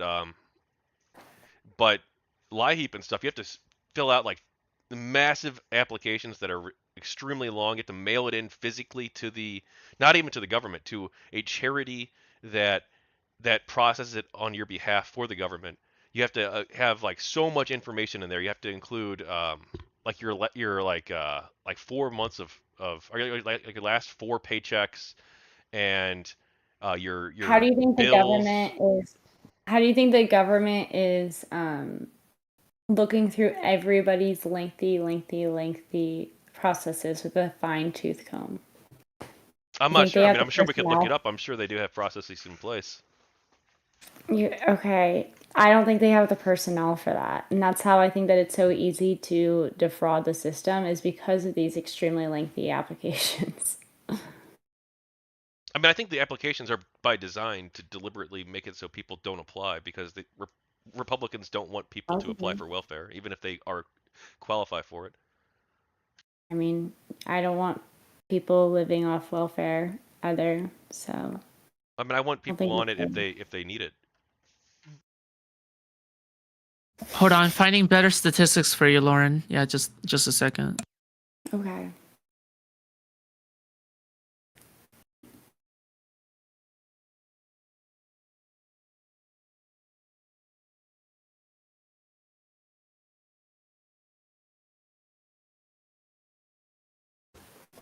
Well, what rate of abuse do you think you would accept as being reasonable? Personally, I mean, that's like 1%. If it's 1%, I will terminate all government welfare programs. Personally, okay. I think that's a really good question because like every system is going to have flaws, so you can't anticipate every system to be completely free of all fraud. However, when we look at how much money we lost in COVID due to fraud, just in that quick thing, I would imagine that these systems that have been in place for decades are even worse.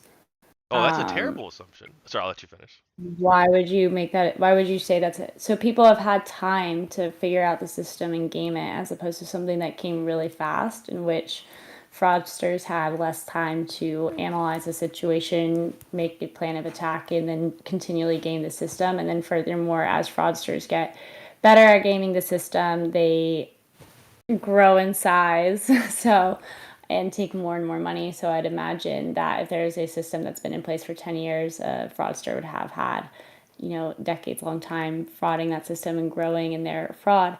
So that's why I came to that assumption. But I think I would say that it's not so much about the percentage of people that are defrauding the system as much as it is what percentage of the finances are being defrauded. And I would like to see that under 5% for certain. So 5% and below, you'd accept? I mean, 5% is a pretty tough pill to swallow, but I'd probably be impressed with the lack of issues and would probably think twice about advocating against such a system. Okay.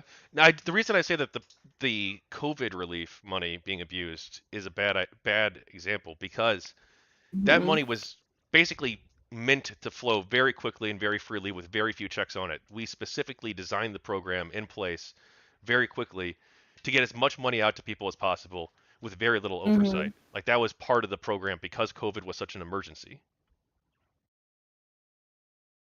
Were people aware that there was like you're saying fraudsters were on notice that there was little oversight over the I mean, yeah, pretty much financial everybody knew gain? that the PPP loans had almost no oversight, And people are now getting prosecuted for it. So and they should, people yeah. are Yeah, it's kind of like one of those things that now that the system has stopped, now the government has time to go back and look at what percentage of it was fraud, and it was a extremely large percentage. Whereas systems that are constantly going, such as the other welfare systems we have, the government never has that end date to go back and look at all of. They have to just keep going. You get what I'm saying? I mean, they have entire like divisions at the state level, right? These are mostly state programs we're talking about to investigate fraud on a regular basis. You're talking about the IRS, like No, like the state level, like the state DSS. okay. I don't think that these. I mean, based off what I've seen so many people defraud the social welfare system that I don't think that those governmental oversight agencies are necessarily doing the best job. Another waste of our tax dollars, but that's fine. Okay, Lauren, personally, I just want to say that a lot of transgender people also disgust me. But anyway, I just want to get to, the next piece of evidence real quick. Okay. Wait, what was that about the transgender people? Nothing. Okay, anyway, all right, so if you would click on the link real quick. All right, so this is quick facts. This is from the ussc.gov. This was there were 71,003 cases reported to the United States Sentencing Commission in fiscal year 2015.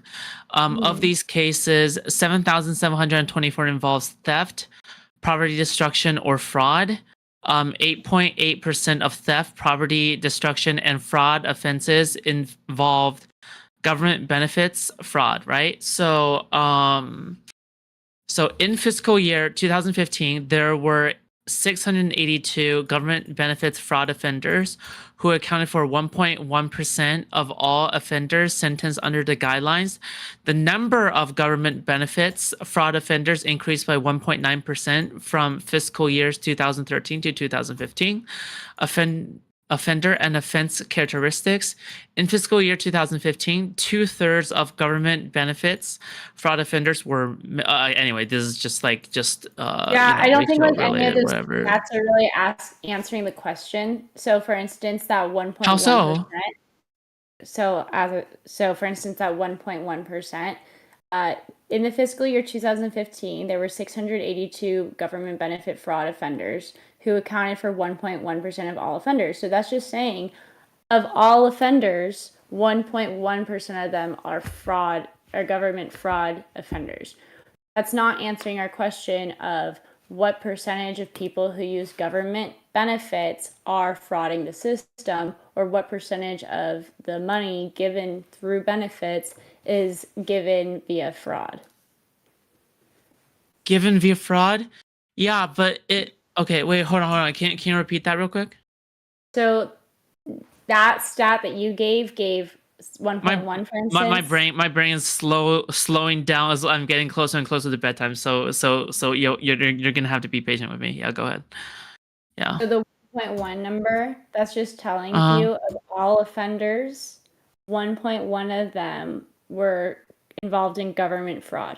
Okay, of all people offending. The question that we're trying to answer is what percentage of benefits are given away to people who are collecting it under fraudulent pretenses. So that did not answer our question remotely. We're given away under fraudulent pretenses? Yes. So what percent of the money, so let's say the government gave $100 out, what percentage of that money was given to so let's say Jessica is frauding the government and she got $5 out of that $100. So that's what we're trying to figure. So that would be 5% of that money was given away under fraudulent pretenses. So I'm asking what percent of the money given away in different social services is given away under fraudulent pretenses. Well, the study I linked from the Congressional Research Service, they actually did get a dollar amount. I think it was $11 out of every 10,000, but let me double check that. $5 out No of. way that's accurate. That's what's prosecuted. That's like what's There were prosecuted to the full extent of the law. That's 71,003. not what actually exists. What I mean, it's Was that? the reason this is a little bit Was that? Go ahead. Sorry, was that your original question? I feel like your original question was like, what percentage of people were taken? Wait, sorry. It was like 30% of the people were taking advantage of the system, and then was taking and then 50% they were taking a bit more than 50% of the actual money. Was that correct? Yeah, that was like my estimate. Oh, okay. Gotcha.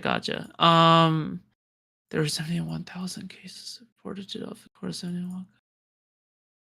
But if we're basing it just based off what's been prosecuted, that's based off literally what the government has found and then prosecuted. That's not what exists. Well, I mean, but your evidence for this is that I heard a guy who abused the So program. what percentage of crimes? Yeah, I don't know because what I feel like of crimes do you think are but I feel like this, because I feel like what I searched up so far still doesn't, just off of pure vibes, you know what I mean? Like off of pure vibes, like it still doesn't support your claims more than my claims, you know what I mean? No, it How doesn't. so? What you brought up doesn't answer the question. It's not answering the question at all. Right, but Tyshawn brought up answers the question. Wait, is it Tachyon or is it Tydron? Tachyon, but it's fine. Call me whatever you want. Tachyon, my bad. Yeah, right. No, you're good. Look, listen, Food Stamps, Tachyon, whatever the fuck, right? So the thing is at the listen, it's Laren, okay? Or don't worry about it. I'm kidding. All right. Laren de la Tuna. This is bringing back the old days of Twitch lazy debating, okay? But the thing is, I guess it's like your side of the evidence is like okay, here's this anecdote that I've heard from this hearsay of this hearsay. It's based off the COVID. Sort of is, it's based right? off what we saw. No, it's based off what we saw with the COVID PPE fraud as my base example, and that's the only thing that the government has really had time to give it out money, pause, reflect back, and then start prosecuting. And now they're realizing, like, California, wasn't it over 60% of the dollars were fraudulently given for COVID? Hold on, Lauren, I'll even put on the Lauren glasses. Look, I'm putting on the Lauren glasses. Look. Well, how are those the Lauren glasses? Because I remember during Fresh and Fit, you put on the Lauren sunglasses. I was like, oh my god, Lauren looks so cool. Those were fucking Zerka's glasses. Oh yeah, the Zerka glasses. But I called them Lauren glasses because you were pulling off a Zerka. And then oh my god, someone DM'd me, I forget who, and I want to like murder the person who DM'd me this. But they were like, did you know Zerka has talked about pleasuring women with the handles of those glasses? And I actually wanted to like puke in my mouth. That's kind of disgusting. Yeah. So what to that Congressional Research Survey, it looks like every state program is required to maintain an anti-fraud division, and also that the states the states are monitored through a quality control system, and the states actually receive more money or less money depending on how well they are at preventing fraud from the federal government. Okay. I feel like that's such a hard thing to monitor. But okay. If they don't detect the fraud, who would detect the fraud? And so then how would the federal government know that they were not detecting fraud?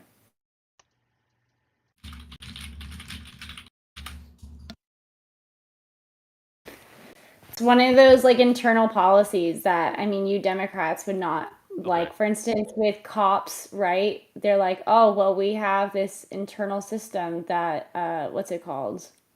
That makes sure that cops aren't beating up on citizens and shit, and we're doing internal investigations. And then Democrats are like, oh man, that's such a boys club, and Well, and the they're not Democrats also have wrong. like crazy views on the police. Like they they think that like 10,000 unarmed black men are killed by the cops every year, and it's not that. Right, wild.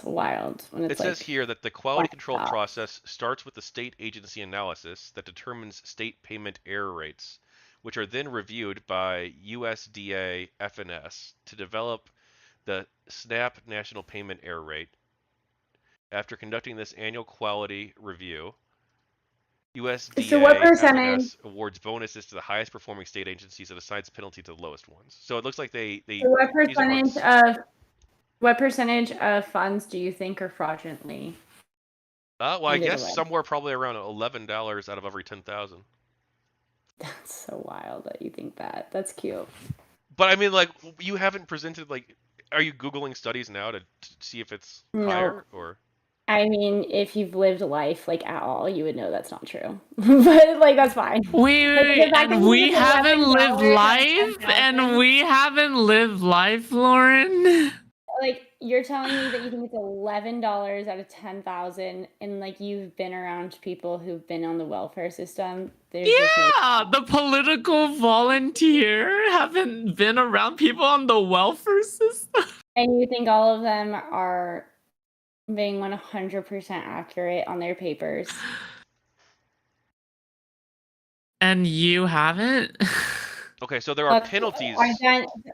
for states that. Okay, it says here, state sanctions People known as rarely get liabilities are caught. used to punish states that have comparatively high payment error rates. If there's a 95% probability that a state makes payment errors 5% more frequently than the national average, then that state has exceeded the liability level. If a state exceeds the liability level for 2 years in a row, then it is assessed a penalty known as a liability amount.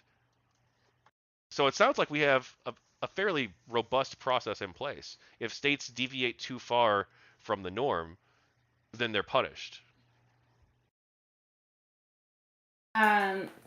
Yeah, based off like if states give out too much money based off a formula, right? That like that's not fraud. What was the word that you used? What was the formula? This was if they exceed 5% of, hang on, what was the exact word that they used? Payment errors of 5% or more. Yeah, So payment errors could include fraud, or it also could include overpayments by accident, which is not the same thing. Oh, I think I found something. Okay, all right. All right, dude, it's so hard to argue against conspiracy theories. Ugh, so much work. This is why I hate debating Rob Noor, dude. Oh, hang on. Hey, this is good here. It says from fiscal year 2005 to fiscal year 2014, 42 out of 53 state agencies have exceeded the liability level at least once, but only 9 state agencies have ever been compelled to actually repay an at-risk penalty amount to USDA FNS. This is because most states improve their state payment rates within 1 or 2 years and avoid being required to make a payment to USDA FNS. Over these 10 years, these 9 states repaid, 1.9 million, 1.5 million. So it sounds like when states do go over the 5% threshold. You guys haven't just Google searched fraud in welfare statistics? Well, I've found a study Wait, on what? it from the Congressional Research just Service, Google which I feel like is a searched pretty fraud reliable in source. welfare. I just Here, Google this searched one. fraud in welfare statistics. It said what percent, and it's from. I could post the link.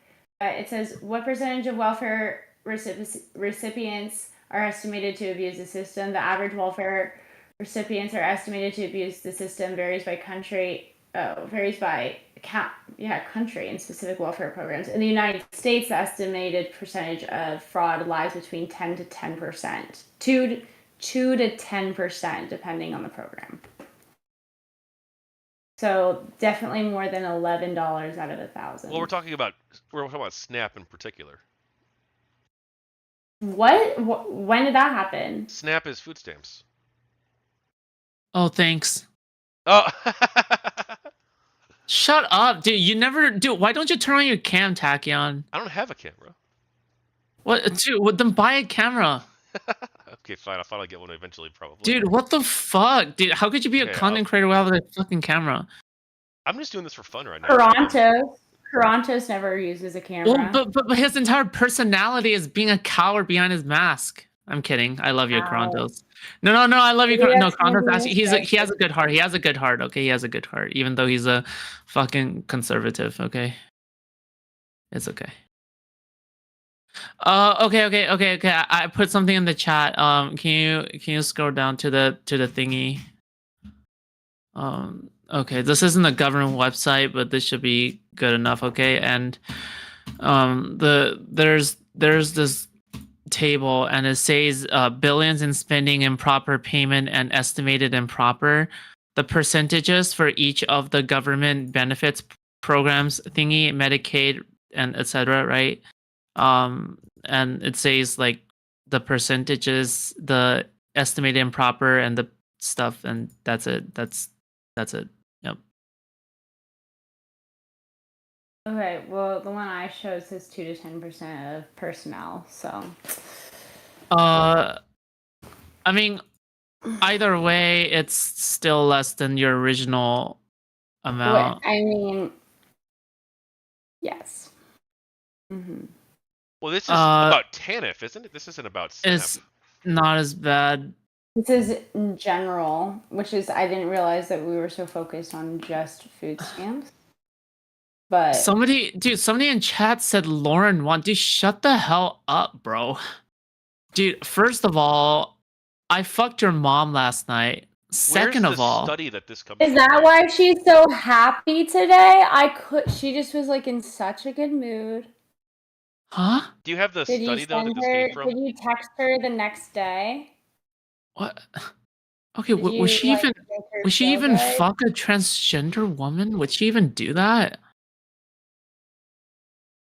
Do you have the study that this is from? This is for TANF in particular, but do you have what? the study on this? This is from the conclusion of the article you linked. The conclusion was 2 to 10%. Wait, what study? Yeah, what study is this from? What the fuck? I just looked up fraud in welfare statistics. It's the first one that came up on Google, and then it answered the question, and then I took the link and I sent it. I'll even take this is gal.gov. What the fuck is gal.gov? Oh, you like something new? Okay. Or that's the link. Sounds like an Asian porn website. But I'm on there now. Oh, whatever the fuck this is.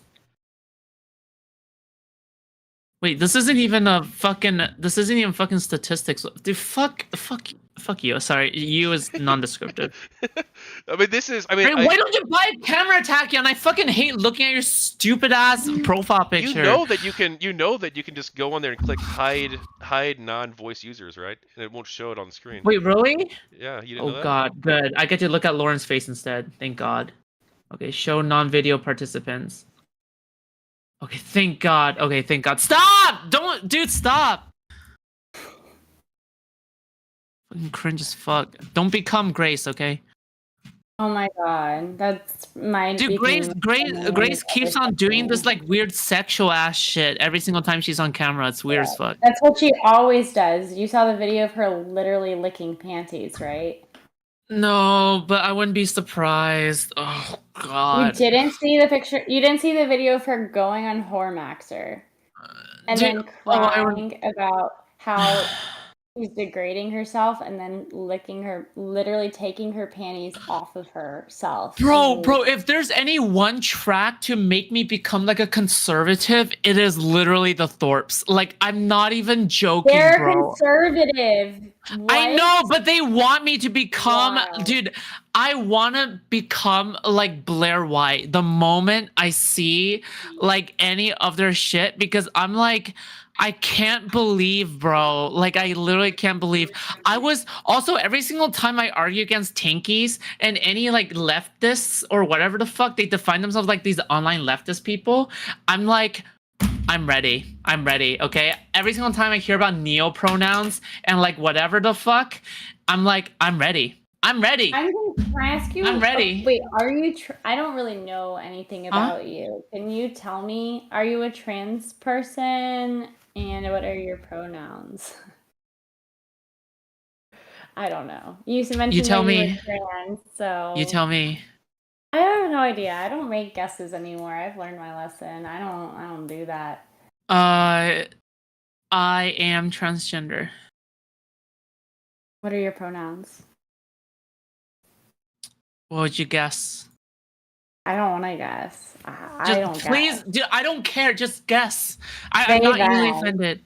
Huh? They, them. Dude, stop! What the fuck? Oh my god. She, her. She, her. Yeah. Okay. I mean, you look feminine. That's.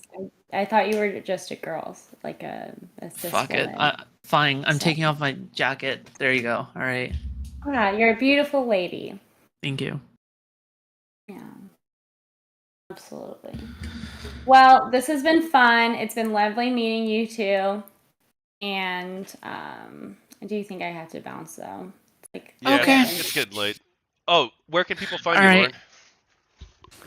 I'm trying to kind of phase out of the spacing world, but I'm on the YouTube, so you could find me at my name, Lauren DeLaguna, which is not my real name, but it's a name I go by now. So, yeah, I hope you have a good night. Yeah, thanks for coming on. And if you do All want to right. do, before you phase out completely, if you do want to do a Ukraine debate sometime, either with me or Stardust or Foodshops. She's trying to phase out, bro. She doesn't want to be a I part wanted of that. to jump She's trying in to, so bad. Bro, stop trying to cloud farm her. Oh. Stop. What do you do? Stop, you fucking weirdo, dude. Stop. No, seriously. I will. Get out of the space. You're I'm fine. considering. I'm like on the fence about either like totally phasing out of content creation or going balls deep into it. So if I end up going balls deep into it, I'll let you know. All Yeah, right. there you go. Well, All thanks for right, coming but on. if you all right. I'll see you on Lower Northern. I'm kidding. Yes. Invite anybody who wants to invite someone to Law and Order, which is my it's not my channel, but it's like my show where I'm the judge. It's like Judge Judy, and it's called Law and Order. So if you have a bitch that you want to fight on my fucking show, call the bitch out and see if they'll come on against you and fight it out on Lauren. Yeah, I do have a few bitches. So you need listen. an actual legal issue. You can't fight over like who's prettier or Wait, if yes, she's it is a dumb real bitch. issue. It is a real issue. Yes. So you need an actual legal issue, and you can't have so much animosity that it really should be held in the courts. Oh. Okay. I mean, if like, because I don't want to be actually dragged into court. So like, if this is something that's not going to end up in real court, then that's fine. But that's why I had to cancel my Law and Order with the Thorpes, because they're actually in fucking court, which they did not tell me at the time. Yes. Do not get involved with them. I have a leaked call I'll send to you later. That is completely unhinged. Okay. All right. But Why? yes, don't worry. I'll send it to you later. Okay. Okay. Sounds good. Bye. All right. See ya. All right, see ya. All right, Foodshops. Anything you want to? Oh wait, hang on. I got to do the thing. Gotcha. Anything else? Dude, shut up. Get a cam. Get a cam. Why don't you have a fucking cam, bro? I have one on my laptop, but I don't really ever use that. I don't know. Well, first off, I'm actually kind of debating if I want to be on camera in this space or not, because Why not? I have a real camera life on this job. entire time, and to this day, they still have not doxed me. I am undoxable. Well, it's not even the docs thing. It's more that, like, what if somebody from work sees that I've got a channel and like, oh shit. Bro, unless you're getting really, really big, bro, you are fine. Nobody even recognizes train wrecks in real life, okay? Or you're fine. Yeah, I might. This has been a fun conversation, though. It has. Thank you. All right, I'll see you around. Well, hey, do you want to plug your Tachyon. Yeah, I'm a professional OnlyFans creator. I'll catch you guys on kick.com/. Foodshops. I'm still streaming. That's about it. A Foodshops on YouTube. Okay, I'll see you guys. Bye bye. All right, see ya. Thanks for coming on. All right, well, thanks for watching, everybody. This is my first panel ever. I think it went pretty well. Pretty good discussion. I didn't know at first if I wanted to be. I wanted to be a panelist at first because I thought we'd have more diversity on the panel, but Roy Calbeck never showed up. So kind of relegated myself to a moderator role back when it was sort of a 3v1. Didn't mean for it to become like that. But yeah, thanks for watching, everybody. I don't really stream regularly, but weird that you turned it to a mod. Yeah, I mean, towards the end, obviously, I was more active and engaging on the food stamp fraud conversation. I'm not going to say anything more about that when she's not here to defend herself, but yeah, I I don't know. I want to say one thing, which is I don't know how to really necessarily engage with conversations like this because I feel like if one person's operating more based on like, hey, look, I saw this thing that happened, I heard a story, and you're like, well, I've got a study here that shows that X. It's like, yeah, but that's not my experience in the world. It's like, how do you engage in that conversation? I don't really know. I don't necessarily know how to approach those conversations best. I feel like it's I guess it would be good to ask what evidence would change your mind. That probably would be a good question to ask. But I guess I'll go ahead and raid somebody. If Food is still going to be alive, I guess I can raid her. But thank you for watching, everybody. This was fun. My first time doing this.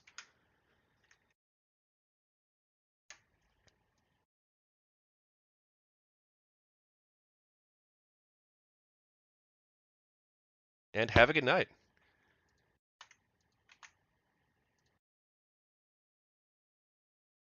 Oh, if you want to watch more content, like, subscribe, and feel free to comment on the video if you see the video this after it airs.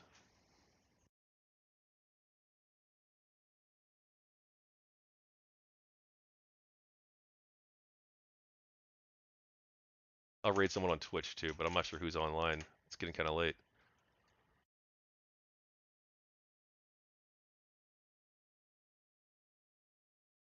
You're one of the Final Fantasy 14 people I watched or used to watch back when I did Final Fantasy 14. DJ Potato. I'll raid you.